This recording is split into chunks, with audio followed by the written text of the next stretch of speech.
Chelsea is supposedly interested in facilitating a reunion for Xabi Alonso with midfielder Eduardo Camavinga, and are supposedly also interested in young Premier League goalkeeper James Trafford. A second bid for Pep Chavarria is apparently in. Will it be accepted this time? And Alejandro Garnacho is not happy about how the season ended for him at Chelsea and is supposedly trying to push a move away from the club. Welcome, Blue Believers, to another episode of the Stamford Sync, where we are syncing up with everything Chelsea FC. And today that means we're going to look at some transfer links, we're going to talk a little bit about Alejandro Garnacho, and at the end of the video we're going to take a little look at the players that haven't reported for pre-season training at Cobham. So starting off, Transfer News Live posted this via El Nacional Cat. Chelsea have contacted Real Madrid over a potential move for Eduardo Camavinga. Xabi Alonso wants the French midfielder as a key part of his project at Stamford Bridge. Real Madrid are willing to listen to offers in the region of 80 million euros, but the final decision will depend on Camavinga. So we know that Chelsea are interested in bringing in a midfielder. Obviously, we've already had the Granit Xhaka, bids rejected and all of that. It all got a bit messy, didn't it? The future of Enzo Fernandez, I guess, ultimately is still up in the air, but I would expect to hear even less and less about now with them having gotten so far into the World Cup. So, Eduardo Camavinga, 23-year-old Frenchman, kind of a utility player as much as anything, albeit he is a very good midfielder. What I thought about Eduardo Camavinga was that he was kind of like a defensive guy and a ball carrier, but I didn't know if he had the attributes necessary to play the deep-lying distributor role that Xabi Alonso seems to favour in his teams. So to find out, I whacked together this little graphic with some stats from Squawker and SofaScore. So Eduardo Camavinga, as I said, 23-year-old French midfielder who plays for Real Madrid, played 43 games in all competitions last season, scoring 2 goals and 1 assist. 29 of those came in the league, which is quite a lot. At the end of the day, played the majority of their games. 11 appearances in the Champions League, which is where 66% of his G&A came from, and a couple of cup competitions, but nothing to write home about. So before we get into the passing stats, where we really get into the deep lying distributor stuff, I've obviously got his heat map in there as well. Now you'd have to think whatever midfielder we're going to bring in is going to be the partner to Moises Caicedo, and I just don't really think that's what Enzo, even if we keep Enzo Fernandez, I don't necessarily see that being where he's going to play. When you think about his main abilities are getting forward, scoring goals. He played number 10 for us towards the back end of the last season,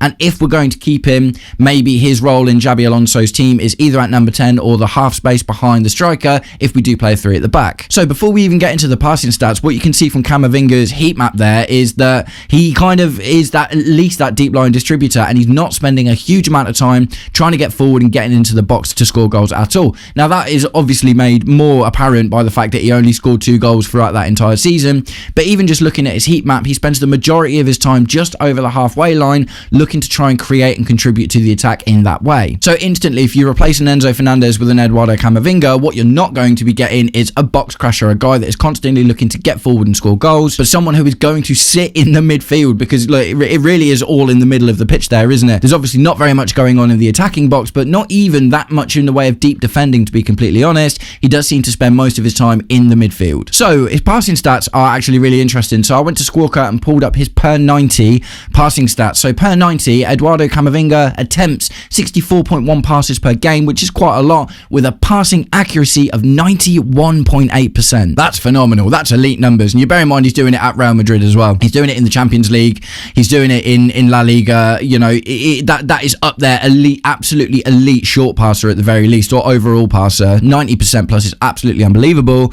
And then we move into his long passing stats, which also make for really interesting reading. He attempts 4.7 long passes per game, roughly, and his long passing accuracy is 72.15%. That is phenomenal. These are just the league stats, by the way, because you can't get all competition stats from Squawker, but at the same time, even just in the league, in 29 games, his passing accuracy is well over 2 in 3. That's the really interesting thing there. So obviously it's not 100%, of course, but no one's is 100%, but for long passing accuracy, that is also elite. So all of these things together, mainly the heat map and the passing stats, tell you that as well as being able to be a ball carrier, as well as being astute defensively, as well as not trying to spend all of his time getting into the box and scoring goals, he's an absolutely elite passer, and that would 100% make sense for a Xabi Alonso team. Xabi Alonso also did some weird stuff with him, like played him at right wing a couple of times. I think it was like a game against Barcelona, played him at right wing, not to play as a winger, but to kind of lock off their left side. So another Swiss Army player, really good passer, definitely a midfielder, like a deeper lying midfielder in the grand scheme of things. He can stay fit, he can play lots of games, he's young. So it all just points towards Eduardo Camavinga being an awesome player if we could get into him. Now, at the end of the day, it's one of those. This isn't necessarily something that's being touted by all of the Chelsea aggregators. It's something that came up on Transfer News Live, and I don't see too much from El Nacional Cat in general, but he looks like a solid player, and that's the, you know, what's 80 million euros is like 65 to 70 million pounds. That for a young player as well, that's the thing, isn't it? We're not talking about like a 25, 26-year-old. We're still talking about a young player who's got a lot of room for development. I think it seems like a good price. He seems like a good player. It would make sense if you wanted to stay at Real Madrid. As the tweet said, you know, supposedly the decision lies with him about whether he wants to move out or not. But you have to think at the same time, Jose Mourinho bringing in lots of players at the moment, has been in the market for another midfielder.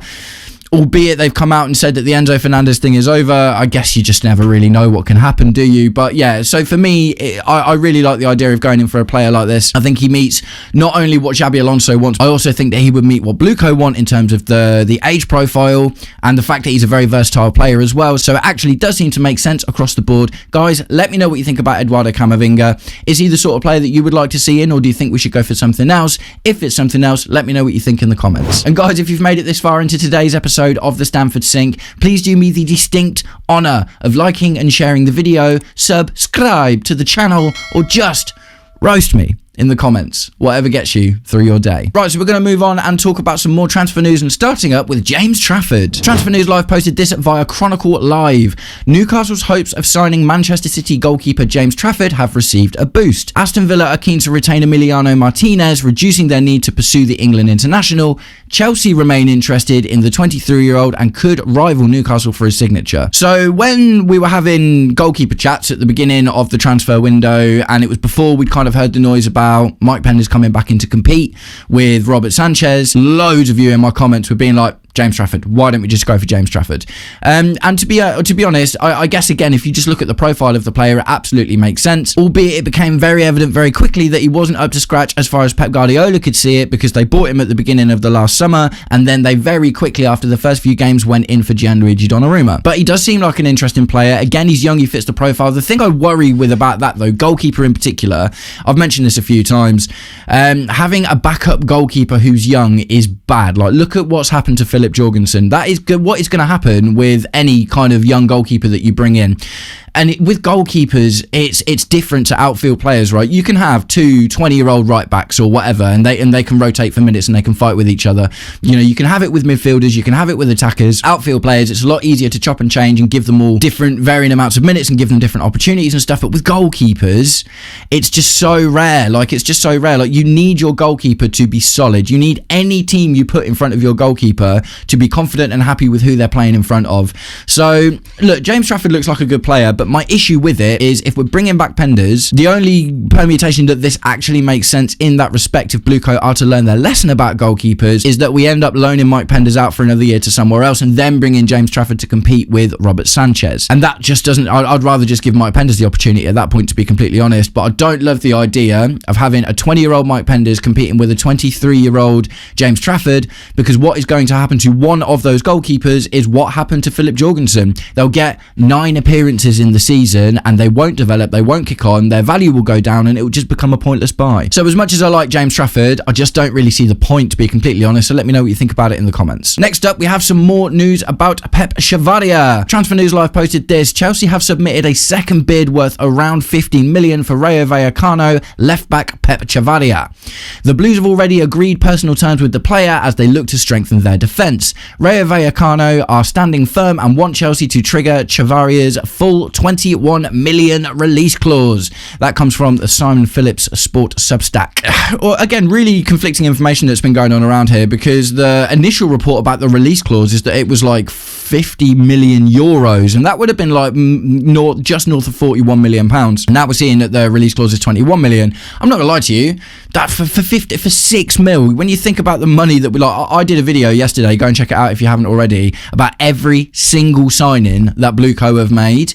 We have spent so much money on players that have barely even touched grass, man. We spent 17 million on David Washington. We obviously spent 70 mil on Mykhailo Mudryk. We spent 20 million on Amari Kellyman. Like, we've spent these absolute ridiculous amounts of money on players that haven't even come close to the first team.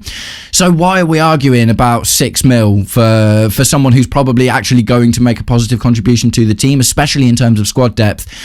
I think the deal's going to happen one way or another. Like, I don't think this is going to be a Mike Maignan situation. I think Blue Co just don't like buying older players, and they feel aggrieved at putting their money into something that they're not going to be able to see any return from in the future.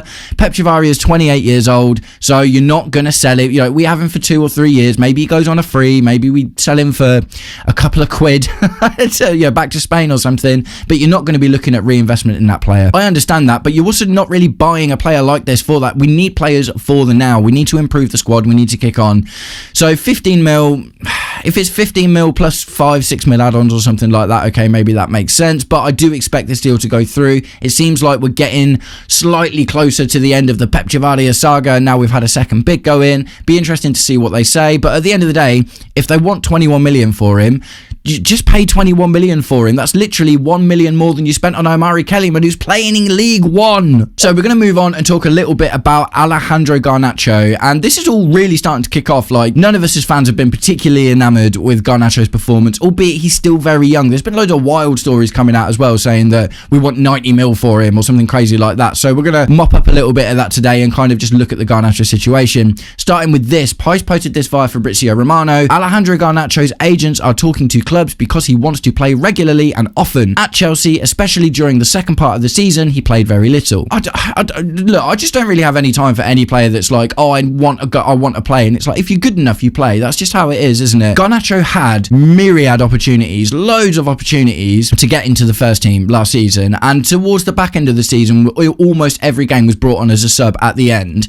Was not really started very often towards the end of it. But it's just because you just couldn't rely on him. He just didn't prove that he was reliable enough. He had moments, the goals against Arsenal, the goal against Sunderland, albeit that we lost, like, he showed that he could pop up with a goal and he could look good sometimes, but he just wasn't consistently good. Unfortunately, he didn't have the worst season ever. Like, he was far in front of Liam Delap for the amount of performances, for instance.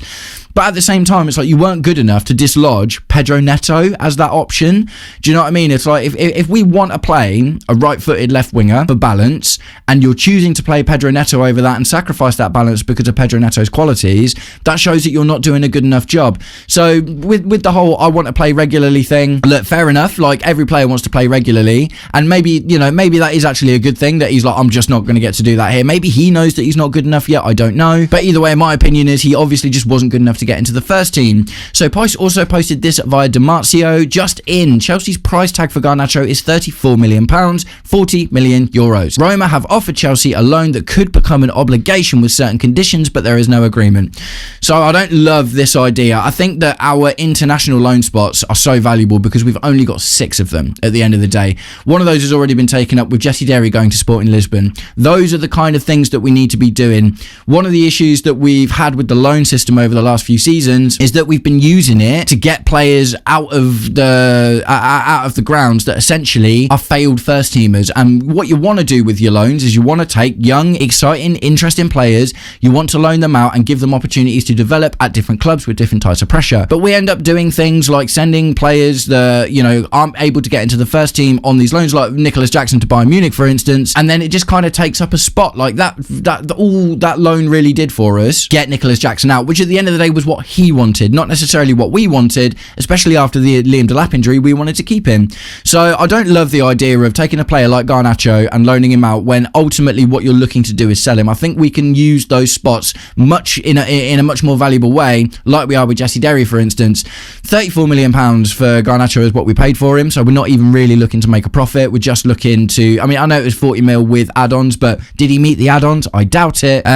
So yeah, I just think it makes sense to hold fast on selling him, to be honest. I think £34 million, someone will come in for that for Garnacho because he's still so young.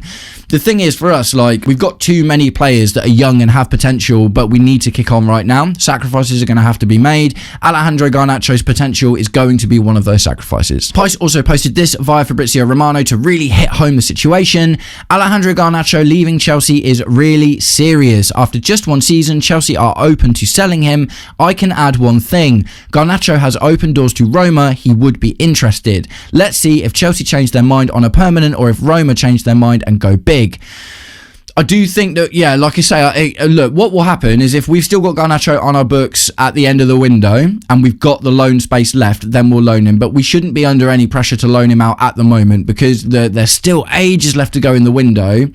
And to use up one of those as I was just talking about, very valuable loan spots right now wouldn't really make sense. What is interesting here is Garnacho is now essentially looking to do the same. Well, I don't know yet. Maybe it's not quite as bad, but he's kind of looking to do the same thing with us that he did with Man United to get to us in the first place. Garnacho is actively trying to push this move, right? And and Roma, that will be one of the reasons that Roma won't go for anything more than a loan. Now, it depends on what the obligation to buy is, right? Because when we got Jadon Sancho on loan from Man United, the obligation to buy was triggered if we finished above 14th in the league. And obviously that season we finished 4th. So if it's an obligation like that, yeah, sound. If Roma are going to, if the obligation is Roma finishing the top half of the table, yeah, okay, I think that's reasonable to expect. Or if it's like he makes 20 appearances or something like that. If it's an obligation that should he do reasonably well there is really easy to trigger, that's like the one situation where I'd be like, okay, it's annoying because we kind of lose that loan spot for an actual potential talent this season, but at the same time it guarantees that they'll spend a certain amount of money on him at the end of the season.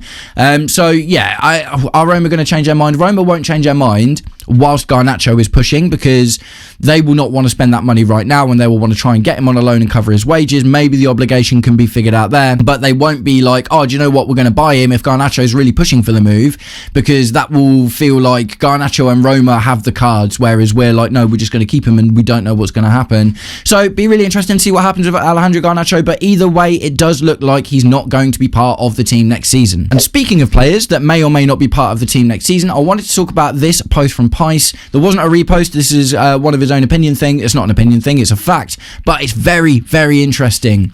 Pice posted, every player not on international duty has reported back to Cobham except Garnacho, Disasi, Badiashile, Mark Gue, Omari Kellyman, David Datro Fofana and Caleb Wiley. Is this the first indication that this is the first list of 7 players that we are going to try and shift out? A lot of the conversation, obviously, with us selling Marco Correa, with us talking about Malo Gusto, with us now selling Andre Santos to Man United, a lot of fans are not happy that we're making these sales first when we've got all of these players in the squad that we need to get rid of. So personally, for me, I just think that absolutely makes sense, because the players that we're looking at selling are the ones that A, people want for a start, people are coming in for, and B, they're the most profitable ones. So they start to build up our kitty to use to reinvest in Xabi Alonso's squad. So let's look through every player here. Garnacho, obviously, we've just talked about. He's looking like he wants to go to Roma, or one way or the other, it looks like he's probably going to end up out at the end of the window, if not before that. Ideally, we'd like to sell him. Axel Disasi, Benoit Badiashile, players that we absolutely need to sell. Disasi's been in the bomb squad for the last 2 seasons. He didn't even play football for the first half of last season. Spent the back half at loan on West Ham, similar to how we spent the back half of the season before that on loan to Aston Villa. He is definitely just going to want to go at this point, because he's not going to want to entertain any bomb squad ideas in the future. So it makes sense that he's not turning up to training if we're actively trying to sell him. Badiashile, the same. Badiashile hasn't been in the bomb squad. He's been in the squad, but he just didn't play at all for the last 2 months, or he wasn't even getting on the bench for the most part. So it makes sense that Badiashile's going to be a relatively easy sell compared to Disasi as well. 35 million when we bought Badiashile, but that was 3 years ago now. So look, if we sell Badiashile for 20 mil, we've made profit. Mark Gue, supposedly they're actively looking for a loan. Omari Kellyman, I've talked about him a little bit recently, literally ridiculous. We bought him for 20 mil and he's been playing it in a League One team. I don't think anyone's going to buy him because of what we spent on him versus where he's been playing. I don't see a championship team coming in and being like, oh, spend 20 mil on Omari Kellyman. That's probably going to be another loan, hopefully a championship one, and we can start slowly building him up before we can make our money back on him. David Datro Fofana is essentially another bomb squad player that spent the back half of last season on loan at Faith Karagamruk, which was a second tier Turkish team, and Caleb Wiley spent the majority of last season on loan at Watford but was injured for most of it. So every single one of these players, it makes sense that these are ones we're looking to shift. Not all sales. I would expect Garnacho, Disasi, Badiashile definitely to be sales. Mark Gue could go go either way. I can see if a team comes in with 15 to 20 mil for Mark Yu, based on his, the potential, his age, the intense pressing energy that he offers, then I just think we'll sell him because that's a huge amount of profit. But I would also like to see him go on a loan. Omari Kellyman, if it's another League One loan, it's just a wash. Like, if he doesn't even move up from, like, he played pretty well in League One, but he needs to start moving up. So if we can't get him at least a Championship loan, then that's just, yeah, that's awful. David Fofana, I think, yeah, 10 mil we bought him for like 3-4 years ago. His book value is basically zero, so hopefully he'll be pretty easy to shift. And Caleb Wiley, there's still potential there with Caleb Wiley. Hopefully, I mean, he went to Watford last season. Maybe we could get him, like, he would be one that's good for an international loan, for instance. Get him to Strasbourg or something like that, or, you know, a kind of mid-table European team, you know, in Italy or France or maybe in Spain or something like that. Give him an opportunity to show what he can do and hopefully stay fit for the season, because there's still some potential there. So either way, at the end of it, it looks like these are starting to be the players that we may or may not be looking to immediately sell, because they are not training with the rest of the team and none of them went on international duty. So that's really interesting. At the end of the day, at the very least, you would have to assume that Xabi Alonso has looked at this list of players and been like, I don't need them. I'm not bothered. It may be a case of if we struggle to sell them, they might get integrated to start training, so we can look for loan moves and stuff throughout the rest of the window. But at the very least, it does look like this is the first list of 7 players that we are looking to sell in the immediate future. We won't make a huge amount of profit for any of them, but clearing out these 7 players will obviously give us more room in the squad. So guys, I'm going to start wrapping the video up there, but I'd like to know what you think about everything we've talked about today. Eduardo Camavinga, look, how realistic it is, I'm not sure. How solid the link is, I'm not sure.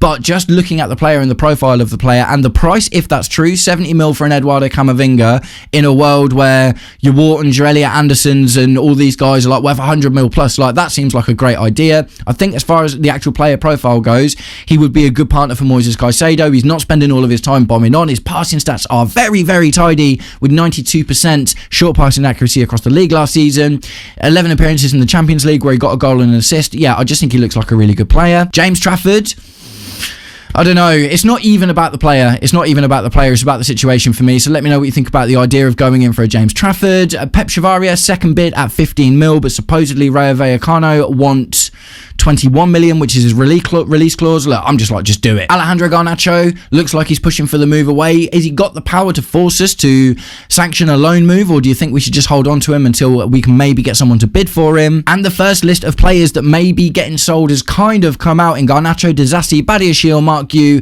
Omari Kellyman, David Fofana and Caleb Wiley. Let me know what you think about him. Nice one, guys. I hope you're all having an absolutely wicked day, and I'll catch up with you very, very soon. Take it easy. Peace.